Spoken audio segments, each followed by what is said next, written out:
Welcome everyone, I'm Karla Gerome. This is Laurel, and I get to show Laurel how to use this fabulous little cutie frame. First of all, it's very easy to put together. It is a solid little frame. It's not going to go anywhere. It's not going to vibrate off the table. So no need to worry about what surface you're really doing it on. You just want the table to be nice and level. You could even use it on your countertop, in your RV. It's just such a nice portable frame. Now, Laurel, that you've put it together, just make sure that you can move the carriage side to side, front to back freely. After you've set your machine on the frame, the height of this pole here is called a take-up pole because it takes up all your quilt after you've quilted. A good rule of thumb is to put your hand underneath with it laying flat, and you can tell it just barely hits, and so it's the perfect height right underneath here. So then, just coming and looking at this, you want to make sure that this pole, see how it kind of angles down just a little bit? Just make sure that it's even right underneath here. So to put your hand right across here and kind of tell. Oh, okay. Let's talk about the sewing machine. These right here, these are called feed dogs. They grab the fabric and kind of push it along as you're piecing or sewing. Okay. These need to be down so you have a smooth surface to move your quilt through. The other thing is the foot that you use. You need an embroidery foot or a quilting foot, something that makes it easy for you to glide across. You just want a smooth foot that you can easily see. Then the other thing is bobbins. I like to wind several bobbins before I start so that I don't have to stop in the middle of it. So look at your project and decide how much quilting you want on it and kind of guesstimate how many bobbins. Let's talk about preparing our pieced quilt for quilting. If you're going to piece your back, just make sure that you've ironed it and pieced it correctly. So we're going to lay our piece backing, and I have gone and found my center of my backing, the top, and I've marked it with the pen, and the center with the bottom. So this will help me line up my batting. And I found the center of my batting as well, top and bottom, and I pinned it to my backing. And then I just pinned the sides. So now all I have to do is line up my pins, and I can just move it over and line it up. And that's all we have to do. Let's talk about leaders. I have a few inches on the top and a few inches on the bottom. The leaders are an extension of your fabric. If you don't have them, you will need to make your backing that much wider and that much longer. One leader's got cording in it to help you start rolling it up. You'll find the center of your leader. I'm going to just take my pencil here, or my pen, and just mark it. And I write a C for center. I'm just going to take my leader, and I'm going to line my backing up all of my pins, and I can take one pin and just pin straight across. And I'm just going to do that all the way across my top. And so we'll quickly do that. And the same thing that I do at the top, I'll do at the bottom. You'll just pin it straight across. And you'll always pin from the center out. And the reason is if you get a wrinkle or anything like that, you're pulling it from the center out so that you can adjust. Now this leader is quite a bit longer, and that's for your larger size quilts. So don't cut it down. It's not going to inhibit you in any way. It's just going to help you.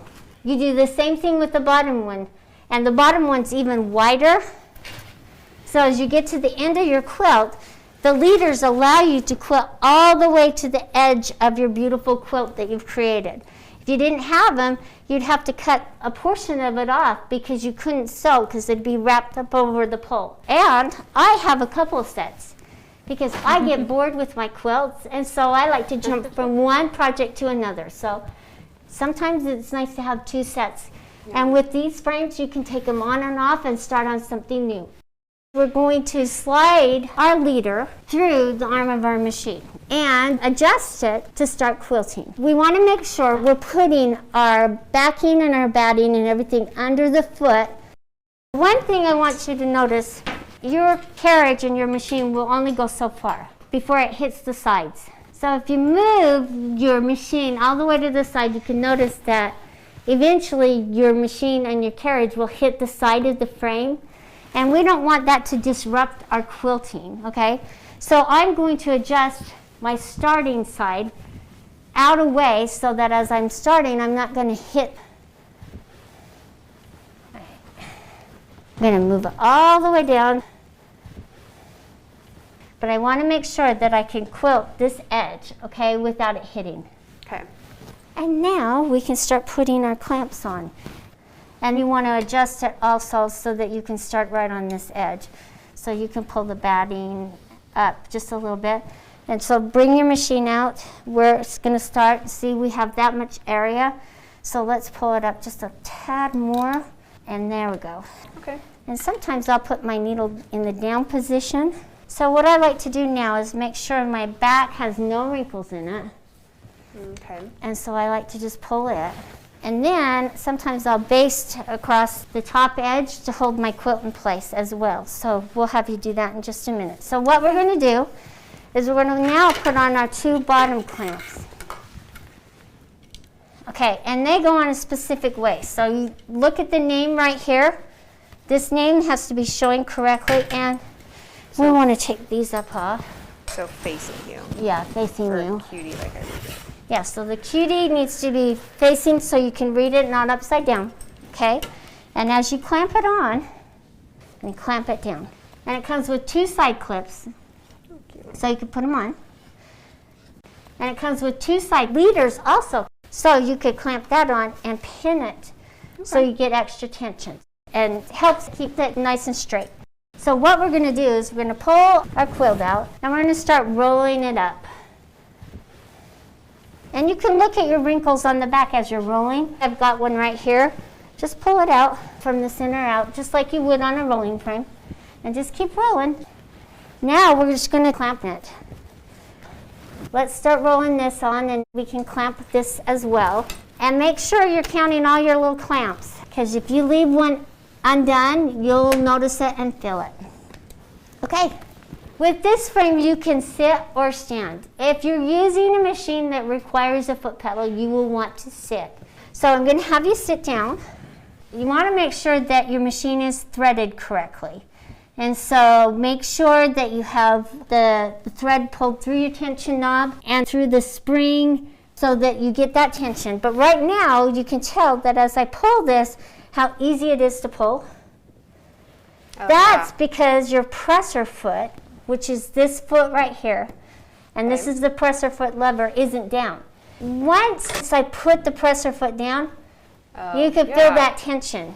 And so you need to remember to put the presser foot down.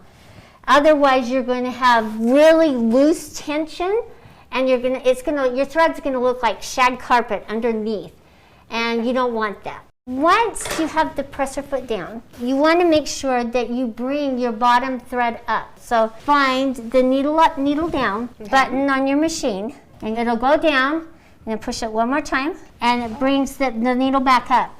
Now, if you'll just barely move your machine away, see how it's going to pull up that bottom thread? Okay. Yeah, the loop. So that you don't have any of those thread tails underneath, okay? Okay. So you just pull that up. One other thing I want to point out is we want to tack down the edges of our quilt, just in case we sew off the edge. Notice that my foot is underneath my quilt, so if I sew off the edge and I start coming back, it's going to grab that quilt and make a wrinkle in it, and it can even tear your quilt. So what we're going to do is move the machine down as far as we can.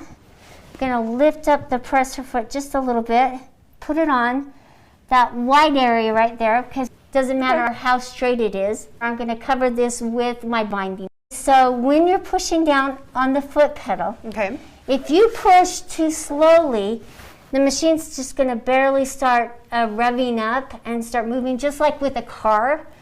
And so you want to make sure that you give it enough acceleration so that as you're pushing it, your stitches look decent. And you're going to go up to this corner and go across as far as you can reach. Okay, now start going across. See how easy that is? There we go. Now you hit the back. So now you can hit that thread cutter if you want. There you go. So now we've tacked down our quilt. Laura, do you feel comfortable just jumping in? I've drawn the design on for you and start to quilt, or do you want to practice first? I've never really done this before, so let me practice. So practicing to get the motor skills and the thought process is really important to free motion quilting. So just take some time. We got our paper here. Okay. And Laurel has her pencil. You could maybe kind of draw the design through the paper, and it doesn't have to be exact. It's just to learn the motion so that you understand it before you start quilting. Take a piece of paper, lay it over the fabric, and just trace an outline of them so that you can understand the proportion and how far up and how far down to move. We'll start with just that. Yeah. Okay. So just move it off to the side here and just see what I've done. So you're just going to start up there, and you just start with this one right here. So just done the... And just go up, down, up, down. It's really easy. I chose really simple, easy designs to start out with. But even the simple, basic designs like up, down movements make your quilt that much prettier. Yeah, well, this is good for me because like I said, I've never really done this before, so all you do. Simple's good. And then when you feel comfortable, then we'll just start. Yeah. Okay. Okay, I think I got a good idea. All right, I've taken a chalk pencil, and in the star area, I thought it'd just be fun to just do a nice little long loop. One other thing I want to point out, with the hoop frame, because you have covered up most of your area, you don't know when you're going to be coming close to the end to hit it. Yeah. So we'll take a little piece of tape, move my machine down here, and we're going to mark it just inside this area. This block right here is as far as we can move. Now the front. You know that you're not going to have enough area to quilt this block here or a part of this block, okay? So we're going to have to just focus on this area up here, and then we'll shift it so you can do this whole block all at once. So you're just going to focus on this top row, and you remember how to pull your thread up? Yes. Take a deep breath. And start out slow, and you'll get very comfortable, and then just enjoy. Okay, well, let's go for it. There you go.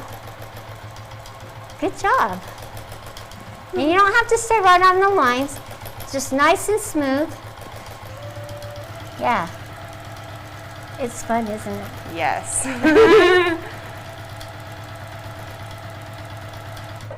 There's your first one. Boom. Okay. I got this. Yes, she did. She has it. Okay, let's try just a little bit of this one. Okay. I'm just going to start right here. There you go. Nice. See, she's getting more confidence, so she's going a little faster, just like your learner's permit. Yes. There you go. Awesome. Look at that. I can totally do this. Yes, you can. We knew that all along. So now while we've got Laurel quilting, I'm going to talk to you about the different machines that this Cutie frame can accommodate. Up to a 19-inch machine. So you can put the 15M, the 15R, the 15 Pro, or the 19-inch machine on this frame. And what's nice about it is this piece right here extends out, so it can give you more quilting surface for you to quilt. Another nice feature is you can add automation to it. You are not limited to the way you want to quilt. If you are not comfortable with the free motion quilting, you can add automation and have it do the quilting for you. It's just a fabulous frame. It is for anybody and everybody. If you need a second frame and you like to quilt on the go, this is the frame for you, because you can fold it up, put it away, and store it and get it back out. If you're a seasonal quilter and you have a second home and you need a quilting frame, hey, this is good for you. Somebody who's in assisted living who wants to keep doing what they love, this is the frame for you. And you saw with Laurel, man, she's going for it. She is a quilter now. And are you liking it, Laurel? Yeah. I just want to keep going. Laurel has finished up everything that she could quilt and as far out as she could quilt. And so now she gets to shift the quilt to finish up the next section. So that's what we're going to do right now. When you're rolling or when you're shifting, you don't want to roll it up all the way past so that you have a space in between as you're quilting. So you want to leave a little bit of what you quilted showing. So maybe about a 1/2 inch. Okay. We'll just shift it down this way. And we'll just lock it into place and you can finish up and then we'll roll it up. Okay. Let's lock all these in place first. Okay. I always like to lock these in place so I can get the wrinkles out. All right, and let's just pull this up. Kind of pull it out like that. Oh, yeah. And put it on. And then we'll just lock it into place. She's going to just finish this next section, and then we're going to shift it and start rolling so that she can finish this. And then I'm just going to come around here. And with your leader claws, you get a little leader to hold right here, but I'm just going to hold it. Okay, I think I'll tack it down really quick. There you go. There you go. Nice. Right there.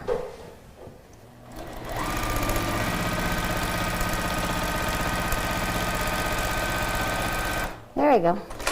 Okay. Come in and do these sections. All right, she's just got a few more to do.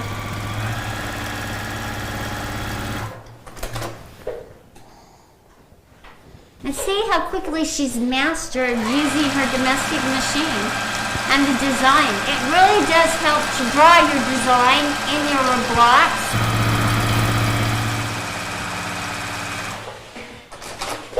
And she's mastered the foot pedal, thread cutter really well.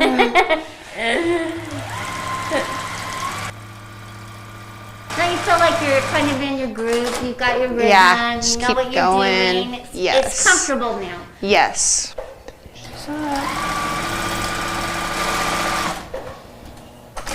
All right, what we're going to do is unclamp and we're going to adjust it so it's up just a little bit, okay? Take these off.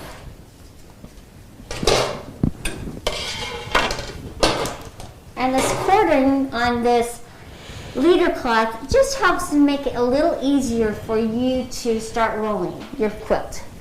Let's move the machine over here and make sure that we have enough room that we can quilt this. Okay. And so that's what we want to do. And because when we put our clamps on, let's put this clamp on first, and let's see where it lands. Okay, that's pretty close, and we're going to hit the back there. So we don't want to, and we can't even quilt the whole design. Okay. So we know we've done it too far, but that's what I'll do, is I'll sit there and I'll adjust one end. Okay. That way it's easier to line up all the way down the quilt. Gotcha. Okay, there we go. So then you can see. Can we? Yeah, we can. Close. Okay. All right. I was going to say, even just doing this little bit of section, I really like the domestic machine because I think it's a good starting point. But I find myself wishing I had a bigger throat space just because already I could have stitched maybe this whole section. Right. We'll just put this on and pull it as we're. So I'll just pull this section right here. And I'll let you put this one on. Quickly roll it up. Let's pull up the chair. Remember, we need to mark so that you don't hit the edges, okay? Okay. So you can take your existing piece, then let's move it down this direction. Let's figure out how far we can do it. Oh, right there, that's almost perfect. So you're just gonna stop right there, okay? Okay.